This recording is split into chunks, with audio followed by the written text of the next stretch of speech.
हमारे बीच में नगर सीहोर के सीहोर नगर का नाम विश्व में रोशन करने वाले, शिव भक्ति की अलग जगाने वाले, सुने पड़े मंदिरों में भीड़ लगाने वाले परम आदरणीय श्रद्धेय प्रदीप जी मिश्रा पधारे हैं। सिद्ध बटेश्वर समिति आपका बहुत बहुत वंदन अभिनंदन स्वागत करती है और आपको प्रणाम करती है। व्यस्त समय में से समय निकाल करके आप उपस्थित हुए और हम पे कृपा करी और हमारे सभी भक्तों के ऊपर कृपा करी, आशीर्वचन देने के लिए पधारे हैं। आप श्री का बहुत बहुत धन्यवाद जो व्यस्त समय में से समय निकाल के यहाँ उपस्थित हुए। ये हमारे लिए गौरव का पल है कि आप यहाँ उपस्थित हुए, सभी को आशीर्वाद मिलेगा। और हमारे बीच में सीहोर नगर की शान श्रद्धेय मिश्रा जी पधारे हैं, ताली बजा करके उनका अभिनंदन।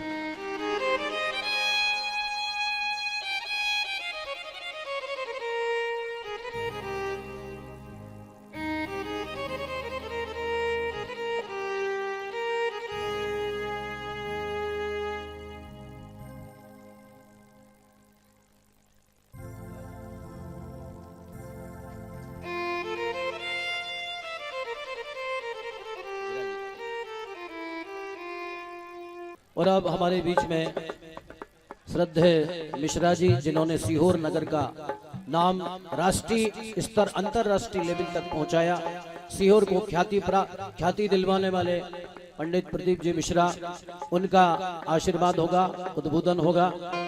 और मैं निवेदन करता हूं हमारे सन्नी पंडित जी से कृपया।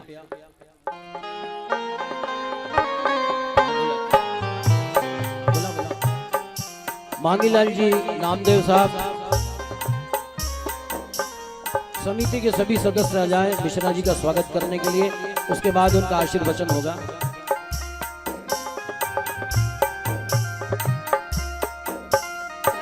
समिति के सभी सदस्य जल्दी आ जाएं।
अब मैं श्रद्धेय मिश्रा जी से आग्रह करूंगा कि आशीर्वाद स्वरूप आप अपना उद्बोधन हम सबको प्रदान करें।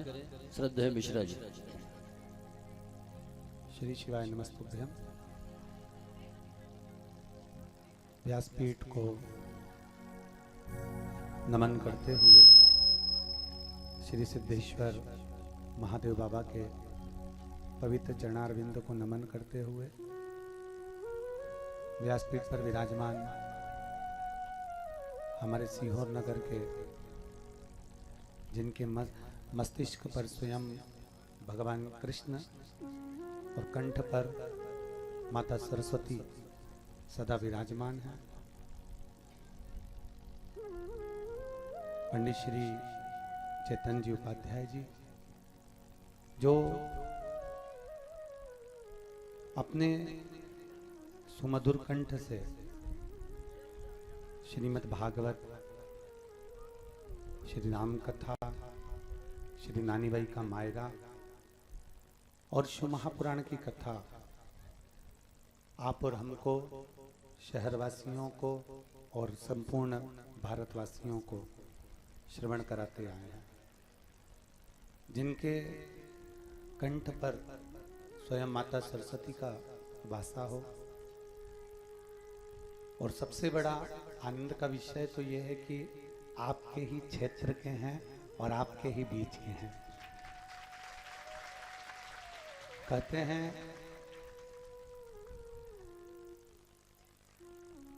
एक छोटी सी नौका 10-20 लोगों को बिठाकर गंगा के पार उतार देती है। अगर वो नौका चलाने वाला श्रेष्ठ है और नौका पहुंचाने वाला श्रेष्ठ है तो वो मंजिल तक जरूर जाती है। उसी तरह श्री सिद्धेश्वर महादेव मंदिर का निर्माण हो, इंदौर नाके पर ऐसा बड़ा शिव मंदिर नहीं था। परम पूज्य पंडित श्री चेतन जी उपाध्याय जी महाराज जी के ही मार्गदर्शन में और उनके अथक सहयोग से, जो उन्होंने शुरू से जो सहयोग किया है कथाओं के माध्यम से, भले वो 2 रुपए हो 5 रुपए हो, जो भेंट मिलती थी वो इस सिद्धेश्वर महादेव मंदिर में लगाते थे। और इस मंदिर का निर्माण, शिखर, उसकी व्यवस्था किस तरह से होना चाहिए, ये आपको भी और हमको भी प्रेरणा दी है। आपका मार्गदर्शन केवल इस सिद्धेश्वर मंदिर समिति को ही नहीं, आप और हम सबको मिलता रहा, जिसमें और ये जो इनका समर्पण है, ये केवल इनका ही समर्पण नहीं, इनके माता पिता की पुण्याई है जो नित्य प्रति वो समर्पण का भाव रखते हैं। हमने दुनिया में बहुत सारे भाई देखे जो केवल अपना लिए सोचते हैं, पर पंडित श्री चेतन जी उपाध्याय जी को मैं साधुवाद देता हूं जिन्होंने अपने छोटे छोटे भाइयों की भी उनकी मंजिल तक पहुंचाया। उनको व्यवस्थित नौकरी पर पहुंचाना, व्यवस्थित उनका विवाह करना, उनको सेटल करना, जैसा एक राम जी महाराज का भाव रहा है वैसे ही पंडित जी महाराज का भाव रहा है। तो ये तो एक हमको और आपको प्रेरणा मिलती है। और हम तो कहेंगे शिव महापुराण की कथा 24,000 श्लोकों का एक आनंदमय समुद्र है। उस समुद्र में से हमने कथा में पहले भी कहा है कि कोई समुद्र के किनारे पर घूमता है उसको उसी में आनंद आता है, कोई समुद्र की लहरों में नहा लेता है उसको उसमें आनंद आता है, और कोई कोई ऐसा होता है जो समुद्र के अंदर गोता लगाता नीचे जाकर मोती निकाल कर लेकर आ जाता है। समुद्र के किनारे पर घूमने वालों को जो आनंद नहीं आएगा, समुद्र की लहरों में नहाने वालों को जो आनंद नहीं आएगा, वो आनंद गोता लगाकर मोती निकालने में आएगा। तो ये मोती केवल एक बार नहीं निकालना है, क्योंकि अपने गले को मोती का कंठा पहनाना है तो केवल एक बार से काम नहीं चलेगा कि तुमने 1 साल शिव पुराण की कथा करा ली और उतने में काम चल गया। पंडित जी को पकड़कर बल्कि तुम लोगों को कहना है कि हर साल शिव पुराण की कथा होना चाहिए, और समिति पूर्ण व्यवस्थाओं में लगकर इस कथा को निरंतर हर वर्ष प्रति वर्ष भगवान देवादिदेव महादेव की पवित्र कथा यहाँ होती रहे। क्योंकि कथा आप तो कहीं पर भी जाकर सुन लेते हो, आप तो चले जाते हो जहां मर्जी पड़े, कुबेरेश्वर धाम आ गए, सीहोर पहुंच गए, जहां मन पड़ा वहां चले गए। सिद्धेश्वर बाबा कहाँ जाते हैं? तो कथा उनको सुनाना है, इसलिए कथा इस पावन प्रांगण में होते रहना चाहिए जिससे वो स्वयं श्रवण करें। और बाबा की पवित्र कथा है, आप और हमको जीवन को आनंदित देने वाली है। शिव महापुराण का एक शब्द भी अपने भीतर अगर हम उतार लेते हैं तो हमारे जीवन की सार्थकता सिद्ध हो जाती है। सबसे बड़ी बात तो यह है कि इस पवित्र कथा को सुनने के लिए अपने चित्त को, अपने मन को लगाना पड़ता है। अगर एक बार आपका चित्त, आपका मन शिव पुराण में लग गया तो फिर आपको चित्त और मन लगाने की जरूरत नहीं पड़ती। महादेव आप में चित्त और आप में मन लगा लेते हैं। तो आप स्वयं शिव की शरणागति ग्रहण करें और भगवान शंकर की सुंदर कथा का रसतत्व ग्रहण करें। आज कथा का 5वां दिवस है। भाव और भक्ति के साथ में भगवान शिव की पवित्र कथा का रसपान आप लोग कर रहे हैं। मुझे सिद्धेश्वर महादेव मंदिर समिति ने आमंत्रित करा, पूज्य गुरुदेव का आशीर्वाद हुआ, पोथी का दर्शन हुआ, प्रणाम करने का मौका मिला, उसके लिए मैं धन्यवाद देता हूँ। बीच में आया थोड़ा सा खलल हुआ, उसके लिए क्षमा चाहता हूँ, पर देवादिदेव महादेव खूब कृपा बना कर रखें और बाबा की करुणा आप सब पर रहे। एक भजन की बोल रहे हैं, सो छोटा सा 1-2 अंतरा गा के बस फिर विराम करेंगे। हर हर बोल बम का नारा है, सारी समस्या का हल। श्री शिवाय, श्री शिवाय।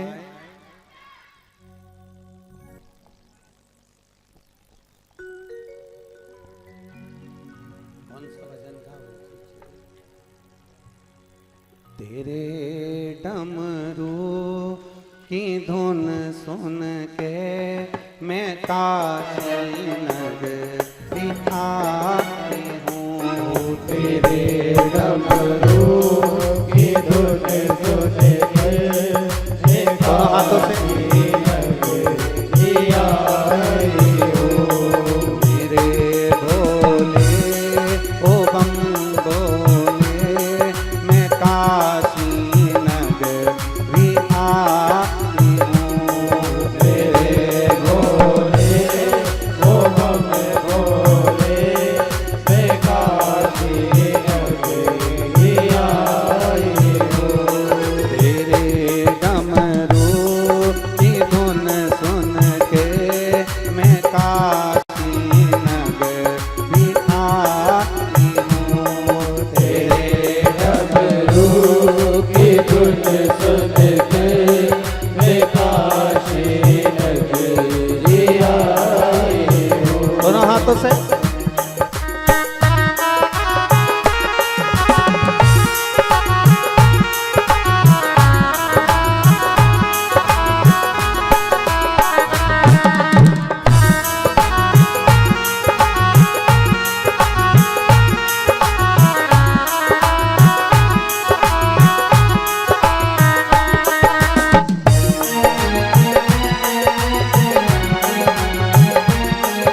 कुबेरेश्वर महादेव की कुबेरेश्वर महादेव की हर हर महादेव हर हर हर हर। श्रद्धेय मिश्रा जी व्यस्त समय में से समय निकाल करके हमें सबको गौरवान्वित किया, आशीर्वाद के द्वारा आपने सभी को कृतार्थ किया। इसी तरह आपका शुभ आशीर्वाद भी समिति के ऊपर बना रहे, यही कामना करते हैं।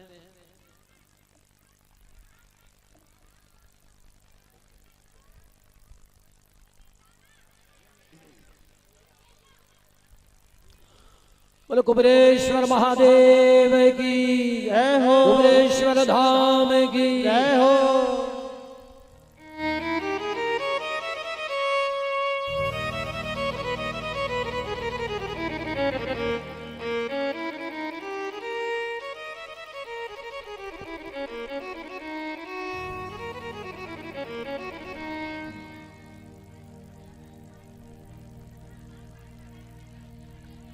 बोले शंकर भगवान की जय हो।